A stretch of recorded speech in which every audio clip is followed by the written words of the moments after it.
Kerala advocates clerks association Irinjalakuda unit special convention Priya ഹാളിൽ association സംസ്ഥാന general secretary VK. Rajendran ഉദ്ഘാടനം ചെയ്തു. യൂണിറ്റ് പ്രസിഡന്റ് സുധാ മുരളി അധ്യക്ഷത വഹിച്ച കൺവെൻഷനിൽ സംസ്ഥാന നിർവാഹക സമിതി അംഗങ്ങളായ എ.വി. ഷിബു, ഉഷ ജോർജ്, ജില്ലാ പ്രസിഡന്റ് ടി.എൻ. രവീന്ദ്രൻ, ജില്ലാ സെക്രട്ടറി വി. വിശ്വനാഥൻ എന്നിവർ പ്രസംഗിച്ചു. Union secretary MP.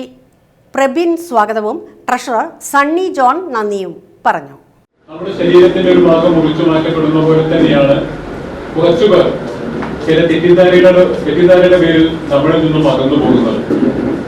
ആദ്യം ആ സംഘടന രൂപം കൊള്ളുന്നത് തന്നെ, തിരുവനന്തപുരത്ത് രൂപം കൊള്ളുന്നത് തന്നെ എനിക്ക് തോന്നുന്നത് തൃശ്ശൂരിൽ വെച്ച് നടന്ന സംസ്ഥാന സമ്മേളനത്തിന് ശേഷമാണ്.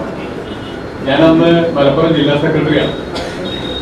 തൃശ്ശൂരിൽ നടന്ന സംസ്ഥാന സമ്മേളനത്തിന് ശേഷം സംഘടനയുടെ സംസ്ഥാന ജനറൽ സെക്രട്ടറി സ്ഥാനം ഒരു പ്രത്യേക വ്യക്തിക്ക് വേണം, സംഘടനയുടെ ആസ്ഥാനം ഒരു പ്രത്യേക ജില്ലയ്ക്ക് വേണം.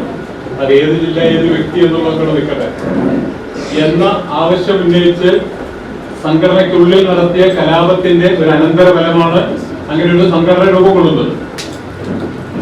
സ്വാഭാവികമായും ഏതൊരു സംഘടനയിലും ജനാധിപത്യമാണല്ലോ പ്രധാനം.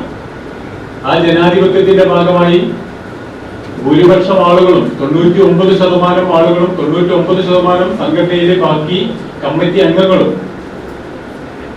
ഐക്യകണ്ഠേന എന്ന പോലെ തന്നെ ഇന്ന ആൾ ജനറൽ സെക്രട്ടറി ആവട്ടെ, അല്ലെങ്കിൽ ഇന്ന ആളുകൾ അടങ്ങുന്ന സംസ്ഥാന കമ്മിറ്റി വരട്ടെ എന്ന് പറയുമ്പോൾ എനിക്ക് തന്നെ അല്ലെങ്കിൽ എന്റെ ജില്ലയ്ക്ക് തന്നെ എന്ന പിടിവാശി ഉന്നയിച്ച് ആണ് അന്ന് ഒരു മോശമായ സാഹചര്യത്തിലേക്ക് പോയതും പിന്നീട് ചേർന്ന തൊട്ടടുത്ത സംസ്ഥാന കൗൺസിലിൽ നിർഭാഗ്യകരമായ ചില സാഹചര്യങ്ങൾ ഉണ്ടാവുന്നു. അതിനെ തുടർന്നാണ് ആ സംഘടന അന്ന് രൂപം കൊള്ളുന്നത്.